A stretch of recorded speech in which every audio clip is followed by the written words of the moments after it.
For 9 months, everyone at Thornhill Plantation in Dallas County, Alabama, believed that Minerva Hall was simply perfecting her skills as the cook of the big house. Master Cornelius Thornhill even bragged to neighbors about how his 34-year-old enslaved woman prepared the finest Christmas dinners in the entire Black Belt region. Guests praised the roasted lamb, the fig pudding, the pecan pies that came from that immense kitchen with its monumental stone fireplace. But on the freezing night of December 25, 1842, while 17 people, including Master Thornhill, his wife Constance, the brutal overseer Edmund Blackwood, 4 slave drivers, and 9 of the wealthiest planters in the county, celebrated Christmas in the grand dining hall, the truth revealed itself apocalyptically. Minerva was not perfecting recipes. She was transforming the very structure of the big house into a death trap. For months during her comings and goings through the kitchen, she had systematically blocked the smoke vents of the main fireplace with stolen bricks, diverted the chimney ventilation back into the house, and filled the air ducts with cotton soaked in turpentine oil. That night when she lit the ceremonial Christmas fireplace, the one that always illuminated festive dinners, Minerva was not simply preparing the fire to roast the lamb. She was executing 17 simultaneous death sentences, avenging the 12-year-old son that Cornelius Thornhill had sold to a Deep South slave trader 9 months earlier, separating him from her forever. What began as a Christmas celebration ended as one of the most calculated carbon monoxide poisoning massacres in the history of American slavery. A revenge so technically sophisticated that it took investigators years to fully comprehend what that enslaved woman had engineered.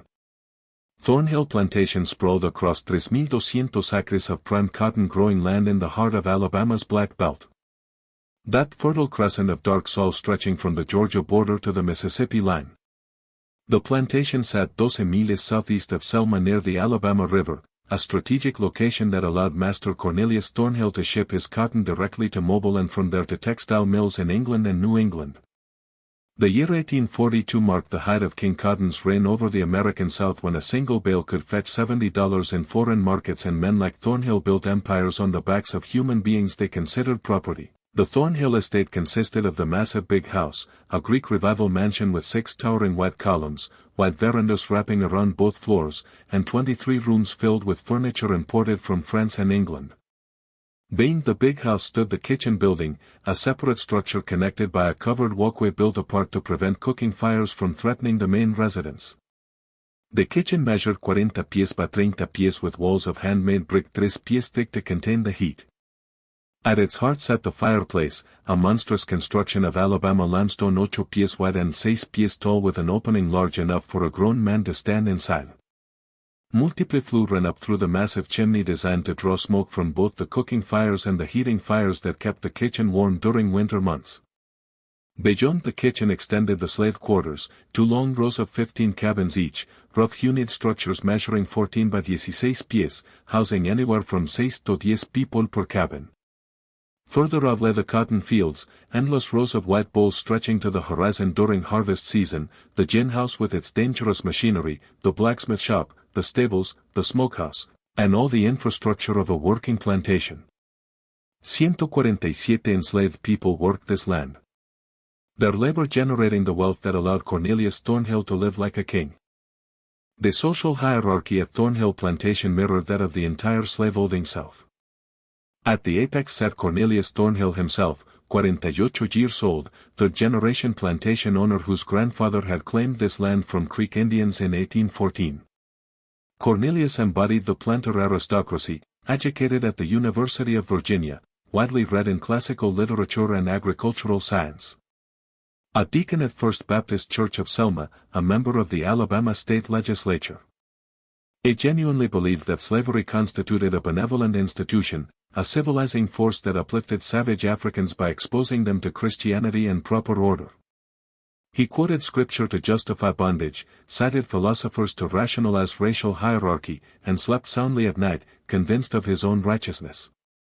Beside him stood Constance Thornhill, née Bogard, 43 years old, daughter of a New Orleans cotton factor, who had brought a substantial dowry to the marriage 22 years earlier. Constance managed the domestic sphere with iron control, overseeing the house slaves, planning elaborate dinner parties, maintaining the family's social position. She possessed her own particular cruelties, preferring psychological torment to physical violence. She delighted in separating enslaved mothers from children as punishment for minor infractions, in forcing women to watch their daughters sold away, in breaking spirits rather than bodies. The overseer, Edmund Blackwood, represented a different class entirely. 41 years old, born to poor white farmers in Georgia, Blackwood had climbed into his position through demonstrated brutality. Thornage paid him $400 per year plus housing to extract maximum productivity from the enslaved workforce. Blackwood stood 6 feet 3 inches in tall, 230 libras of muscle and meanness with a face scarred from a knife fight in his youth. He carried a bullwhip coiled at his belt always, a weapon he wielded with terrifying precision. Blackwood could strip the skin from a man's back with 20 lashes, could make a woman scream with 5. He took pleasure in violence, justified it as necessary for maintaining order, and felt no remorse whatsoever. Below, Blackwood operated 4 slave drivers, enslaved men promoted to positions of authority over their fellows. These men occupied an impossible position. Forced to brutalize their own people to maintain their privileged status. Hated by those below them and despised by those above them.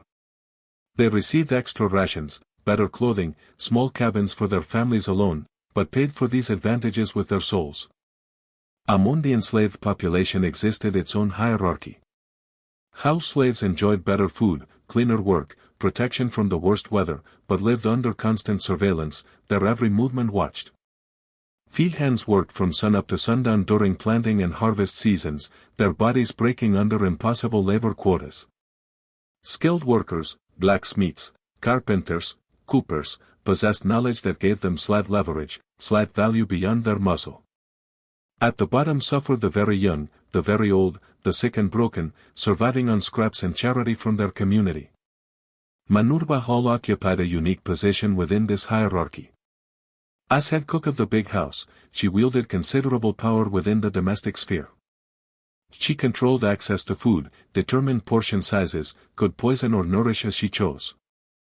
Masters treated their cooks with wary respect, knowing that their lives literally passed through these women's hands 3 times daily. Minerva had held this position for 14 years since she was 20 years old, selected for her intelligence and her steady hands. She stood 5 feet 6 inches in tall, unusually tall for a woman of that era, with skin the color of polished mahogany and eyes that missed nothing. Her hands bore the scars of her profession, burn marks from hot pots, knife cuts from years of chopping, calluses from grinding corn and kneading dough. She moved with economy and grace, wasting no motion, her presence in the kitchen both commanding and nearly invisible. White folk saw her as furniture, a useful tool, never recognizing the brilliant mind calculating behind those lowered eyes. Minerva had been born on Thornhill Plantation in 1808, daughter of a woman named Ruth, who had survived the Middle Passage from Senegal in 1799. Ruth had carried with her knowledge of cooking, of herbs, of poisons, and medicines, knowledge passed down through generations of West African women. She taught her daughter everything before dying of fever when Minerva was 15. Minerva's father had been sold away when she was 6 years old, sent to a plantation in Mississippi, his face fading from her memory until she could barely recall his features. At 18, Minerva had been forced into a marriage with a man named Jacob, a field hand chosen by Master Thornhill to breed more slaves. She had not loved Jacob at first, but love grew between them anyway, defiant and fierce. Together they had 3 children, 2 daughters and a son. The daughters had been sold when they were 10 and 8 years old, respectively, sent to plantations in Louisiana and Georgia, ripped screaming from their mother's arms. That had been 8 years ago, and Minerva still heard their voices in her dreams. Her son Isaac remained. Born in 1830, he was her last child, her final piece of family, her reason for enduring. Isaac was bright and curious, always asking questions, always seeking to understand how things worked. He helped Minerva in the kitchen when he was small, learned to read numbers from counting vegetables, showed signs of the same intelligence that burned in his mother. Minerva harbored secret dreams of somehow someday purchasing his freedom, of seeing him grow into a free man. Those dreams died on March 17, 1842. That morning began like any other. Minerva rose before dawn, walked through the cold darkness from her cabin to the kitchen, lit the fires, began preparing breakfast for the big house. Master Thornhill took his breakfast at 7 precisely. Eggs, bacon, grits, biscuits, coffee. Mistress Constance ate at 8, fruit, toast, tea. The routine never varied. But that morning, as Minerva sliced ham, she heard voices raised in the master's study. Through the connecting walkway, words drifted clear and terrible. Master Thornhill was entertaining Silas Crawford, a notorious slave trader from Montgomery, a man who specialized in purchasing young slaves for sale in the brutal sugar plantations of Louisiana and the rice fields of Georgia. Crawford was offering premium prices for healthy children between 10 and 14 years old. The sugar planters preferred children that age, old enough to work, young enough to break, young enough to survive the transition to killing labor. Minerva's hand stilled on the knife. She moved closer to the doorway, listening. "Ella gave you $600 for the boy," Crawford was saying. "Cas money. Es the right age, healthy, bright.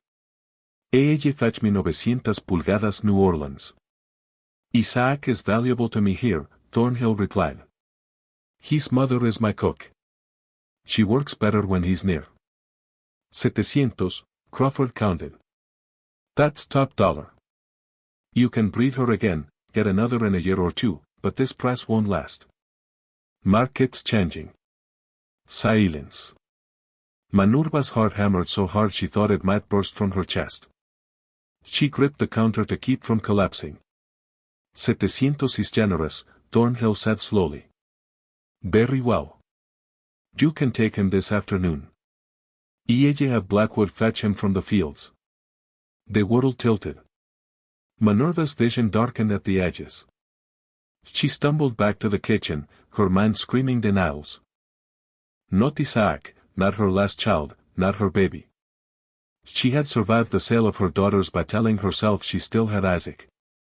She had endured 14 years of slavery by focusing on keeping him safe, keeping him close, keeping him alive. She stood in her kitchen, surrounded by the tools of her trade, and felt something break inside her chest, something fundamental and irreparable. The woman who had endured everything, who had survived everything, who had swallowed every horror and kept functioning. That woman died in that moment. What replaced her was colder, harder, capable of anything.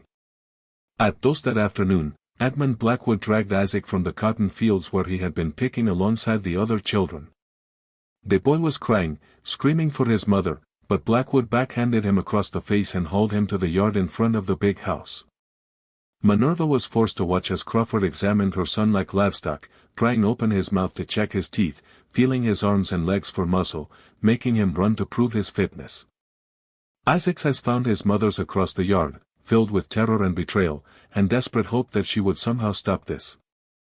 She could do nothing. She stood silent, held in place by Blackwood's warning hand on her shoulder, and watched as Crawford counted out $700 in banknotes. Watched as he shackled her 12-year-old son's wrists and ankles. Watched as he loaded Isaac into a wagon already containing 6 other children. Isaac screamed for her as the wagon pulled away. He screamed her name until his voice gave out, until the wagon disappeared down the road toward Selma, toward the river, toward New Orleans and a sugar plantation where most slaves died within 7 years.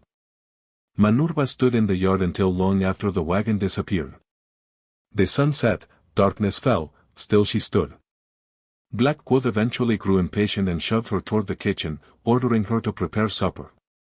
She walked like a ghost, her body moving by habit while her mind traveled elsewhere. That night, alone in her cabin, Minerva made a decision that would reshape the course of her life and end 17 others. She would have her revenge. She would make them pay. Every single one of them. Master Thornhill, who had sold her son for money. Mistress Constance, who had smiled when Isaac was dragged away. Overseer Blackwood, who had struck her baby across the face. The drivers who had hunted runaways and broken resistance. She would kill them all, and she would do it in a way that demonstrated the intelligence they refused to acknowledge she possessed. She began planning that very night. Minerva understood that direct violence would fail. A slave who attacked a master faced immediate execution, usually preceded by torture so severe it served as warning to all other enslaved people. Poisoning was possible, but poison left evidence, prompted investigations, often resulted in the torture of every slave in the household until someone confessed. She needed something subtler, something that would look like accident, something that would kill many at once to maximize her revenge while minimizing the chance of discovery. For weeks, she considered and rejected options, contaminating the well, too obvious. Setting fire to the big house, too visible, too easy to escape. Sabotaging the cotton gin would kill field hands, not the masters. She needed something that would target the white oppressors specifically, something that would occur when they gathered together, something that appeared completely natural. The answer came to her in mid-May during preparations for a dinner party. Master Thornhill was entertaining neighboring planters, and Minerva was cooking for 20 people. The kitchen was sweltering, the massive fireplace radiating heat even with the doors and windows open. She noticed that despite the chimney's drawer, smoke occasionally backed into the kitchen when the wind blew from certain directions. The chimney was old, built when the kitchen was constructed in 1821, and not perfectly maintained. Minerva stared at that fireplace for a long time, her mind racing through possibilities. The big house's main dining hall also had a large fireplace. Used primarily during winter to heat the room during dinner parties and Christmas celebrations. That fireplace connected to the same chimney system as the kitchen. The two flew running parallel up through the massive brick structure. Minerva had occasionally helped clean those flue, knew their construction, understood their mechanics, and in that moment she understood how to weaponize them. Carbon monoxide, the colorless, odorless, tasteless gas produced by incomplete combustion. In proper fireplaces with good ventilation, it drew up the chimney harmlessly. But if the chimney were blocked, if the smoke had nowhere to go, it would back up into the room. People breathing it would grow dizzy, confused, eventually unconscious, and finally dead.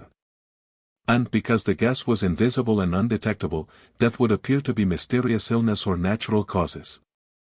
Minerva had seen carbon monoxide poisoning before, though she had not known what to call it. 3 years earlier, a family of poor whites living in a poorly ventilated cabin had died in their sleep during winter, their fireplace smoking improperly.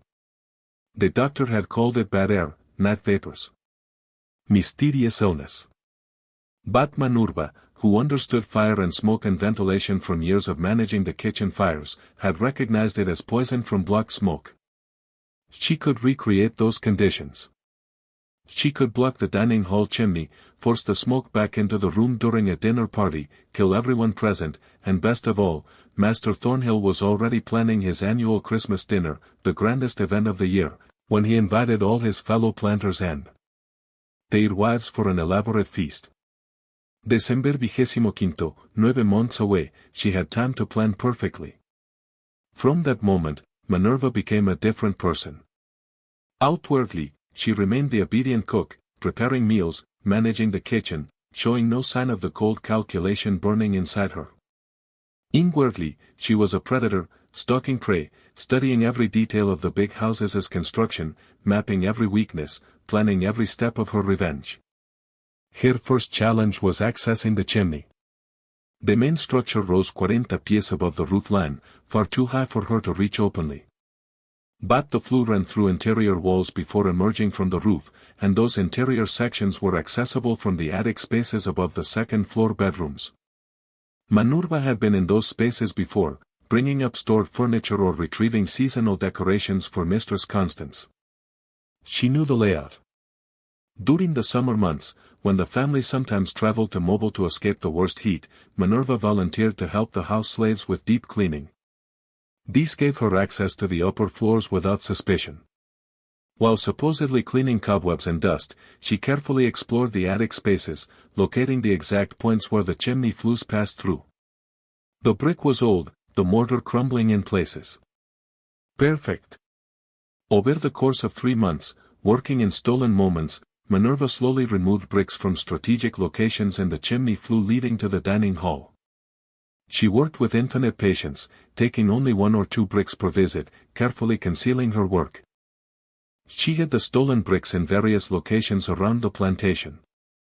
2 in the vegetable garden, 3 behind the smokehouse, one in the blacksmith shop. Spread across the entire property, they would never be noticed. By August, she had created a gap in the flue large enough to insert materials that would block smoke flow. But she needed materials that would burn slowly, creating maximum smoke and gas without immediately revealing their presence. She needed something that would smolder for hours, filling the dining hall with lethal concentrations of carbon monoxide before anyone realized what was happening. The solution came from her own profession, cotton. Specifically raw cotton soaked in turpentine oil, then dried into a dense resinous mass that would smolder for hours when ignited. Turpentine was readily available. The plantation produced it from pine trees, used it for paint thinner and lamp fuel. Cotton was everywhere, the very foundation of plantation wealth. Minerva could obtain both without raising any suspicion whatsoever. Throughout September and October, Minerva carefully collected materials. She took small amounts of cotton from the gin house, claiming she needed it for cleaning rags or stuffing pillows. She diverted small quantities of turpentine from the stores, replacing the volume with water, so the barrels appeared full. In her cabin at night, working by candle light, she soaked the cotton in turpentine, compressed it into dense bricks, allowed it to dry. The process took weeks. By November, she had created 23 compressed cotton bricks, each the size of a loaf of bread, each capable of smoldering for 2 to 3 hours, while producing copious smoke and carbon monoxide. She also needed to ensure that the dining hall would be properly sealed during the dinner, preventing the gas from escaping through doors and windows. Christmas in Alabama could be cold, so the family would naturally keep windows closed, but she needed to ensure the doors remained shut as well. She accomplished this through subtle manipulation of Mistress Constance, suggesting that draping heavy velvet curtains over the doorways would make the dining hall more elegant and help keep the warmth in. Constance loved the idea, ordered the curtains made, and inadvertently helped seal the death chamber. Minerva's plan was almost perfect, but it required one final element. Timing. She needed to insert the cotton bricks into the chimney flue on Christmas Day itself, shortly before the dinner began. If she placed them too early, they might be discovered too late, and she might not have enough time. She needed access to the attic during the busy preparations for the feast, when everyone would be too distracted to notice her absence. She solved this problem through another subtle manipulation. In early December, she mentioned to Mistress Constance that the attic had a terrible rat problem, and she had heard scurrying above the dining hall that might disturb the Christmas dinner. Constance immediately ordered her to set rat traps in the attic spaces. Perfect. On Christmas Day, Minerva would have a legitimate reason to be in the attic, and her absence from the kitchen would be expected and unremarkable. As December arrived, Minerva felt a cold come settling over her. She had planned for 9 months, every detail was arranged, every contingency considered. She had become a master strategist, demonstrating intelligence that her enslavers refused to acknowledge existed. She would prove herself through their destruction. She also understood that she would likely die. After the massacre, investigations would follow. Someone would eventually discover the blocked chimney, the soaked cotton, the evidence of deliberate sabotage. They would torture slaves until someone confessed or someone was blamed. Minerva accepted this. Her son was already gone, sold into horror. Her daughters were lost years ago. Her husband, Jacob, had been worked to death in the fields 3 years past. She had nothing left to lose. And everything to avenge. But she harbored one secret hope. If the deaths appeared sufficiently mysterious, if no obvious evidence pointed to murder, there was a chance, however slim, that the white authorities would conclude it was an accident, bad chimney, faulty construction, act of God. They wanted simple explanations, hated admitting that slaves possessed the intelligence for complex revenge. Their racism might save her. On the night of December 24th, Minerva barely slept. She lay in her cabin, listening to the other enslaved people singing Christmas spirituals, their voices carrying hope for deliverance that she no longer shared. Tomorrow she would deliver herself. Tomorrow justice would be served. Tomorrow Thornhill Plantation would become a graveyard. She rose before dawn on Christmas Day, walked through the freezing darkness to the kitchen, and began preparing the feast that would be her masterpiece and her weapon. Roasted lamb with rosemary. Glassed ham studded with cloves. Sweet potatoes candied with molasses.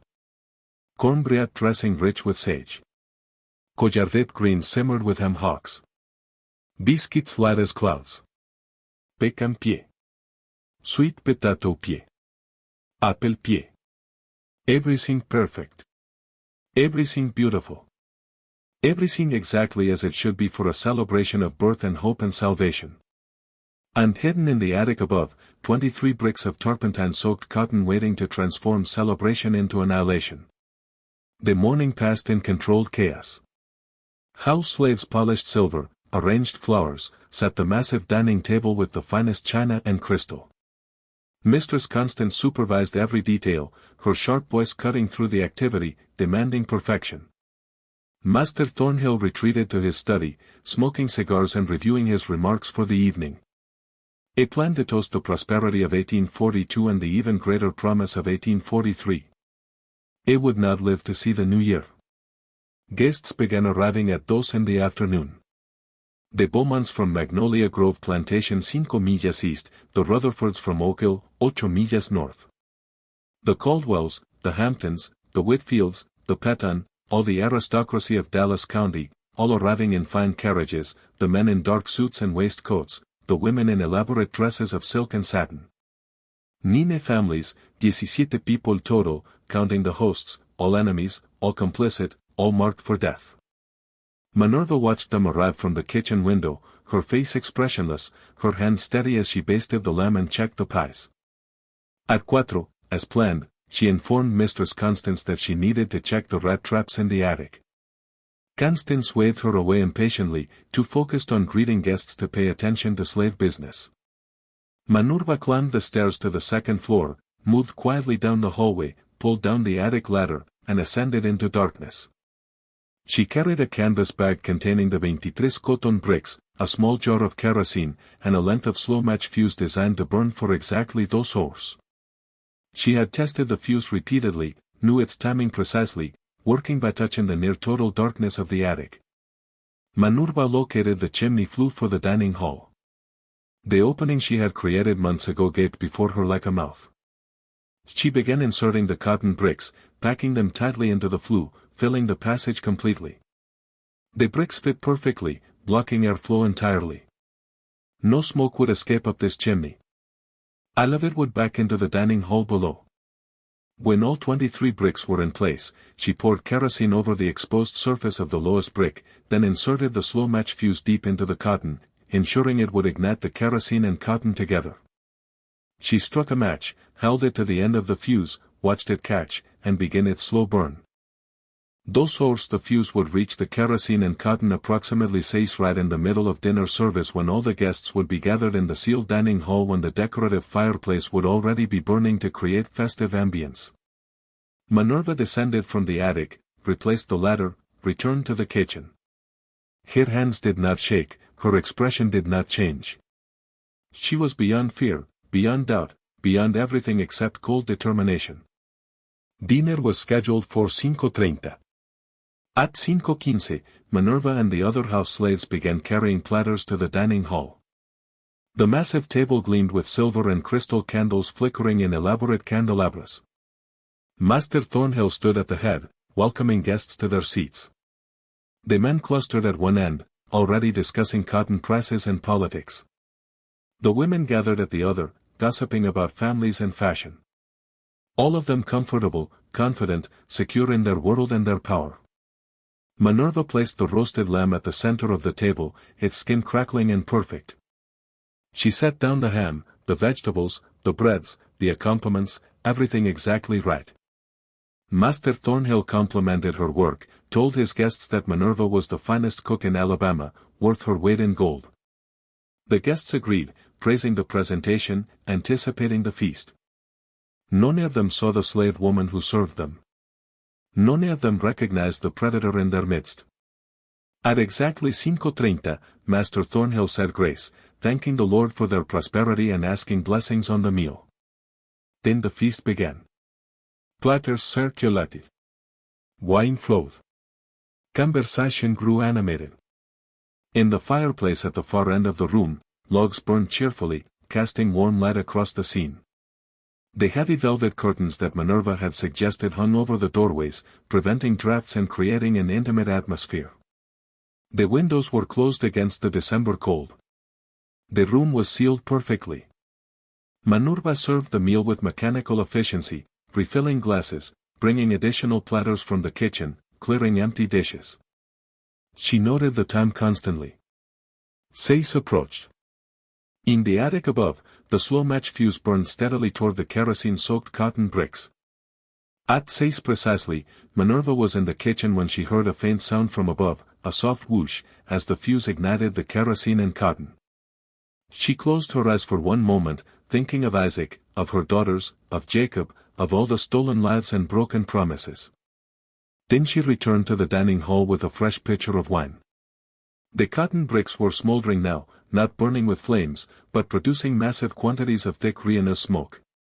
That smoke could not rise up the blocked chimney.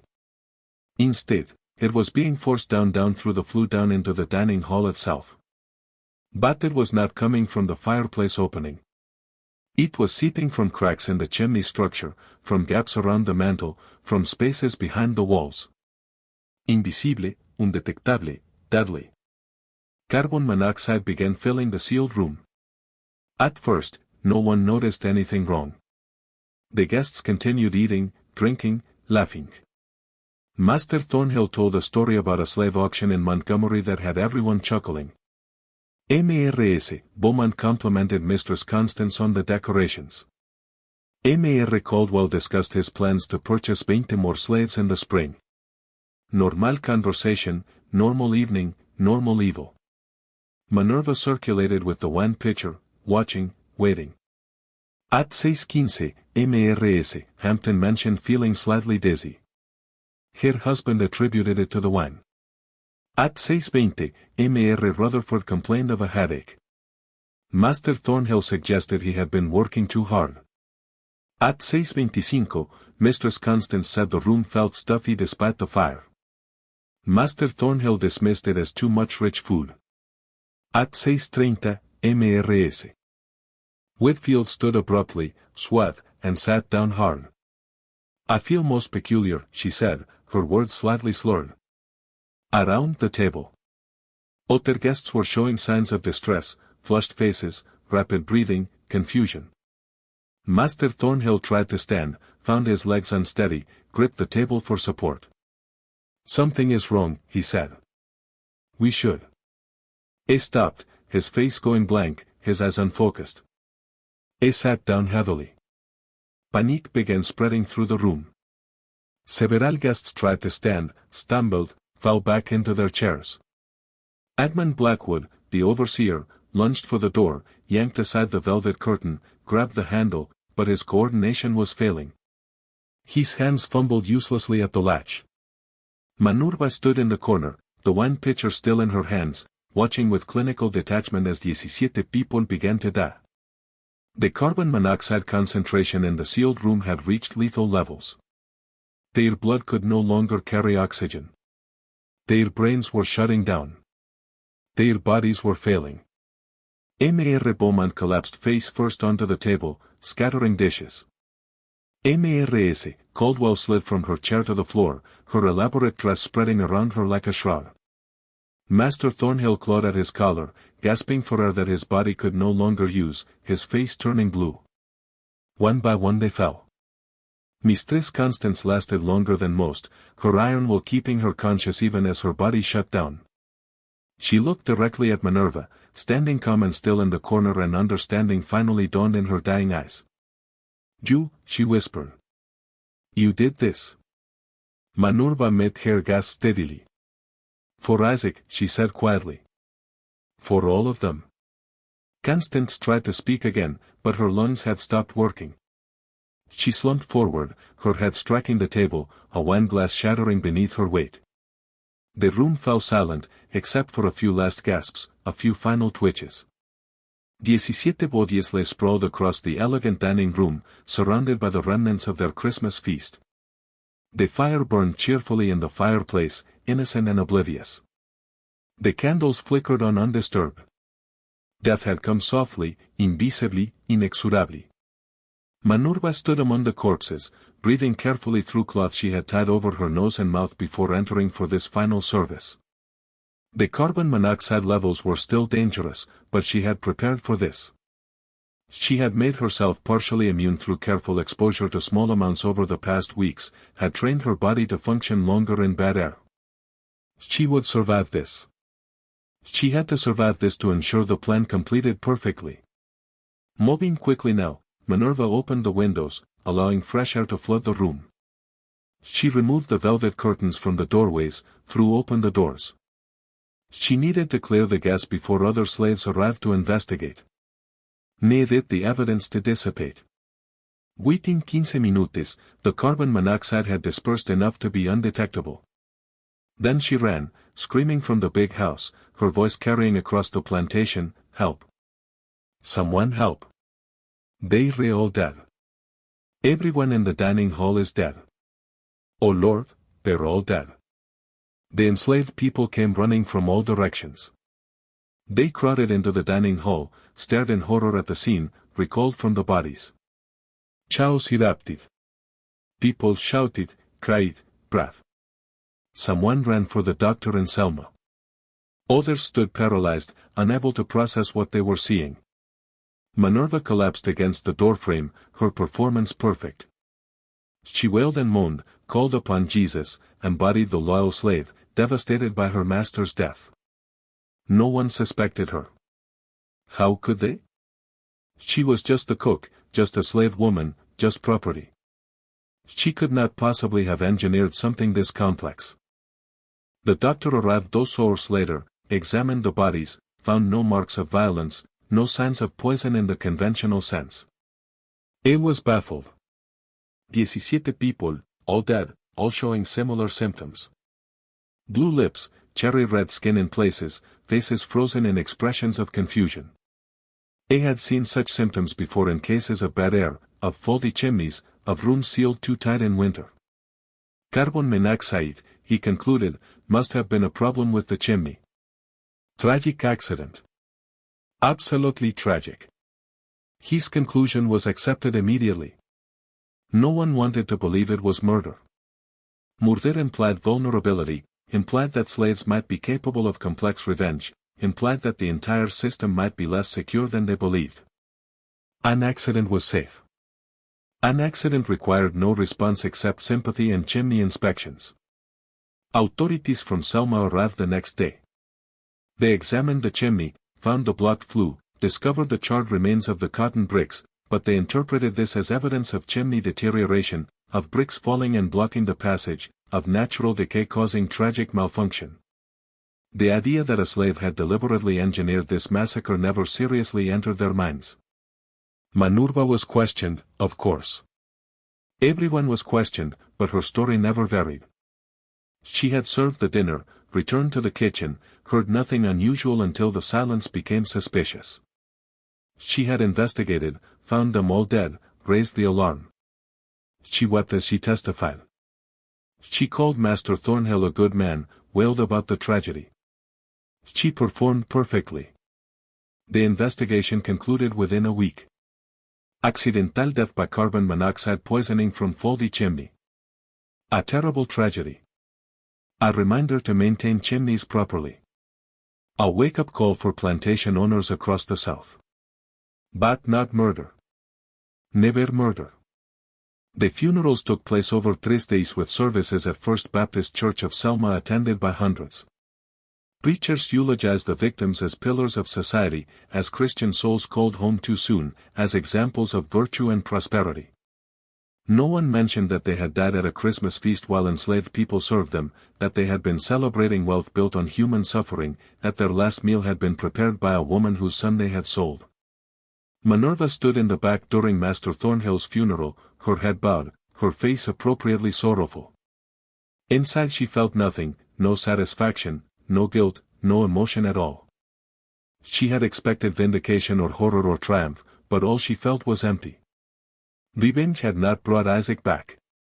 It had not restored her daughters or resurrected Jacob. It had simply ended 17 libes and proven that she possessed the intelligence to engineer complex murder. That was all. The future of Thornhill Plantation remained uncertain for weeks. Master Thornhill had a younger brother in Mobile who eventually claimed the estate, arriving in late January to take possession. He was a merchant, not a planter, had no interest in running a cotton plantation. He immediately hired an overseer to manage operations while he arranged to sell the property and the enslaved people. Manurba understood she would likely be sold soon. The new master had no attachment to her, no reason to keep a cook when he planned to liquidate everything. She accepted this. At least she had lived to see her oppressors destroyed. At least she had proven herself capable of sophisticated revenge. At least Isaac, wherever he was, if he still lived, had a mother who had avenged his stolen childhood. But fate had one more turn waiting. In February of 1843, an unexpected visitor arrived at Thornhill Plantation. His name was Augustus Hammond, a free black man from Cincinnati, Ohio, a conductor on the Underground Railroad who had connections throughout the South. He had come seeking information about enslaved people who might be ready to flee north, who might be reliable travelers on the secret network of safe houses and guides leading to freedom. Hammond spoke with several enslaved people on neighboring plantations and eventually through whispered conversations and coded messages he learned about Minerva. Not the official story of the Christmas tragedy, but the truth that the enslaved community had pieced together. They knew. They had always known. They had seen Minerva's cold grief after Isaac's sale, had noticed her months of careful observation, had recognized her absence during the dinner, had understood when 17 oppressors died, and she alone remained calm. They knew, and they protected her, wrapping her secret in layers of silence. Hammond approached Minerva directly one evening, speaking quietly while she worked in the kitchen. "You know what you did," he said simply. "And I know why. I'm offering you a choice.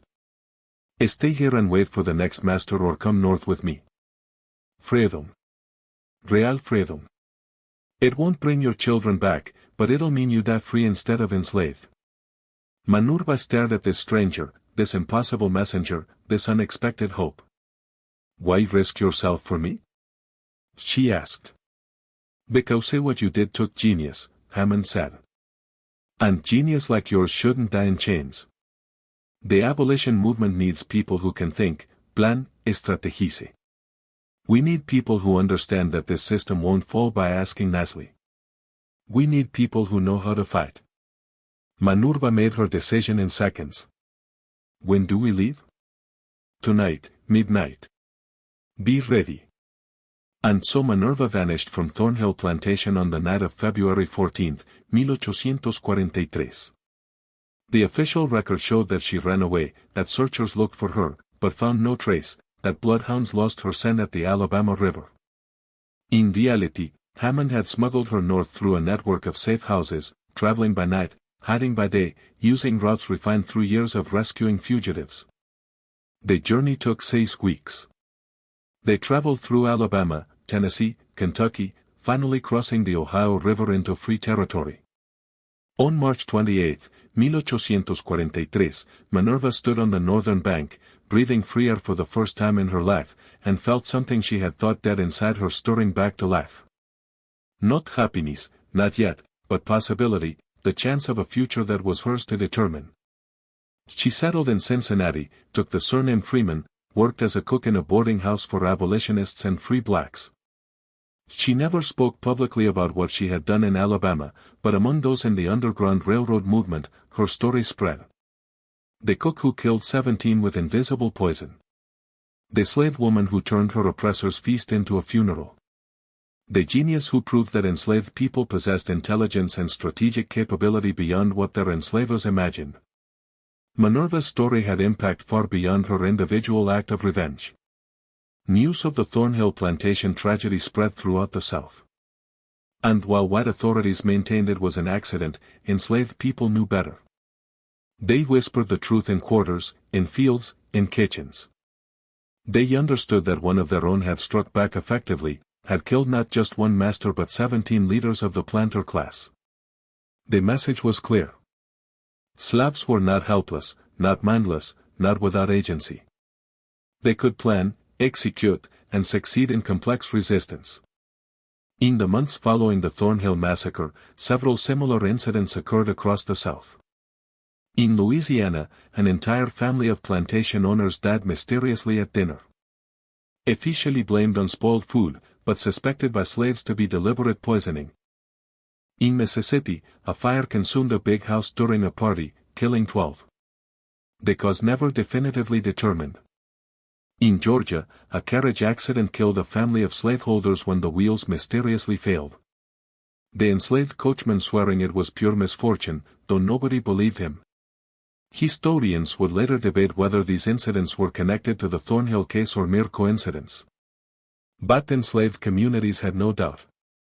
Minerva had shown them a method, a possibility, a template for resistance that appeared as accident while achieving devastating results. She had proven that intelligence and patience could accomplish what open rebellion never could. The Thornhill case also had unexpected impact on the abolitionist movement. Augustus Hammond had written a detailed account of Minerva's story, changing names and details to protect her, and published it in The Liberator, the leading abolitionist newspaper. The article, titled Genius in Chains, The Untold Intelligence of the Enslaved, argued powerfully that slavery did not just oppress bodies, but destroyed minds equally capable of sophisticated thought, planning, and execution. The article was reprinted in dozens of newspapers, cited in abolitionist speeches, quoted in congressional debates over slavery's expansion. It helped shift the abolitionist argument from purely moral grounds to intellectual ones. The crime of slavery was not just that it was cruel, but that it wasted human potential, that it suppressed genius, that it murdered minds. How many Minervas existed in bondage? Their brilliance forever crushed under oppression's weight. The Southerners responded with predictable outrage, denouncing the article as abolitionist propaganda, insisting that slaves lacked the mental capacity for such complex planning. But privately in their homes and plantations, they grew more paranoid. They looked at their cooks with new suspicion. They inspected chimneys obsessively. They installed multiple overseers, trusted no one, slept with weapons close. The confident certainty of their superiority had been cracked. If one slave woman could kill 17 of their finest, who else might be capable of resistance? Minerva lived in Cincinnati for the rest of her life, passing away in 1879 at the age of 71. She never saw her children again. Isaac's fate remained unknown. She searched for years through Underground Railroad networks and freedmen's records after the Civil War, but found no trace of him. Her daughters had disappeared equally completely into the vast machinery of slavery's destruction. She died without knowing if any of them had survived, but she died free. She died in a city where she walked as a citizen, not property. She died having helped dozens of other fugitives escape north, having contributed to the network that freed thousands. She died knowing that she had struck a blow against the system that murdered her family. She died with dignity intact. After her death, friends published a small memoir containing her testimony about the Thornhill Plantation massacre. The book sold poorly. 1879, America wanted to forget slavery, wanted to move on, wanted reconciliation without reckoning.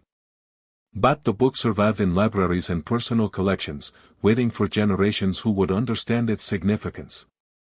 Today, the site of Thornhill Plantation is an empty field 12 millas southeast of Selma, Alabama. The big house was torn down in 1892. The bricks sold for other construction. The slave quarters rotted away by 1920. Nothing remains except soil that once grew cotton watered with enslaved people's tears and blood. Nothing except memory. But Minerva's story survives. It survives in the historical record, in the court documents and newspaper accounts and death certificates from December 1842. It survives in the memoir published after her death. It survives in oral traditions of families descended from Thornhill Plantation's enslaved community. It survives in scholarly studies of slave resistance, in university courses on American history, in documentaries about the Underground Railroad, and it survives in what it teaches us about resistance, about intelligence, about the human spirit's refusal to accept oppression.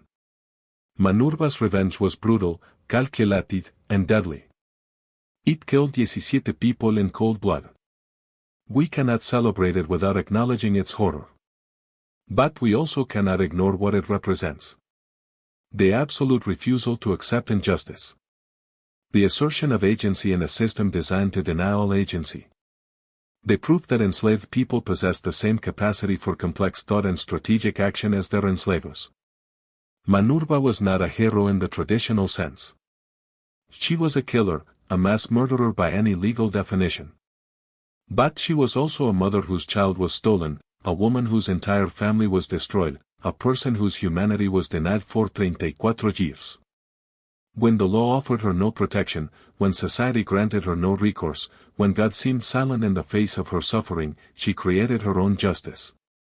Right or wrong, moral or immoral, that justice was absolutely, undeniably hers.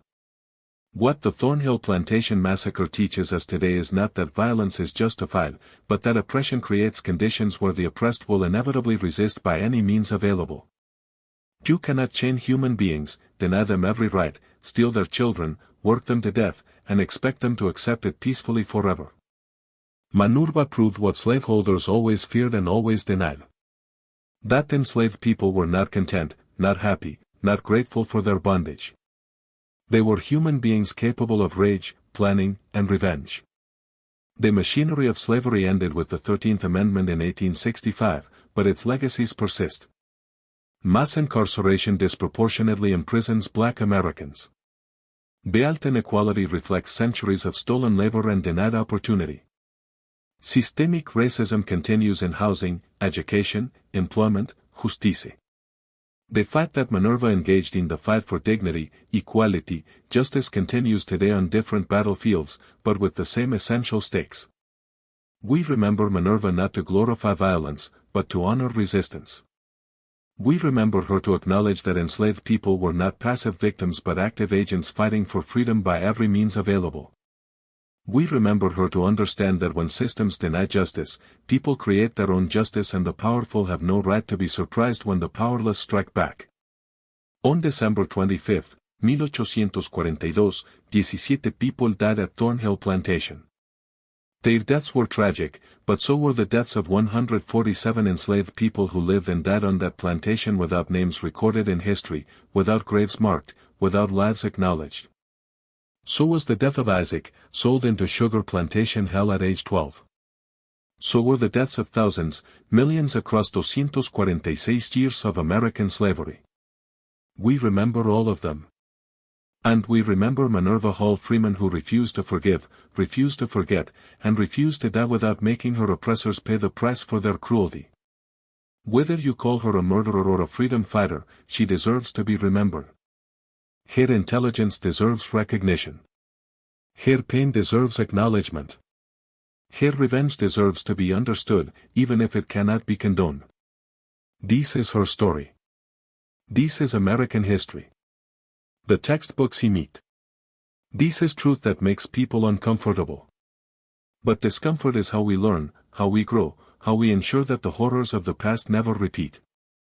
Never forget, never forgive the system that created such desperate resistance. Never stop fighting until true equality, true justice, true freedom exists for all. Say her name. Remember her courage. Honor her refusal to accept oppression and channel that same spirit in the fights that continue today. The battle is not over. It has only changed form. Keep fighting. Keep resisting. Keep demanding justice for Manurba. For Isaac, for all those whose names we will never know. For freedom.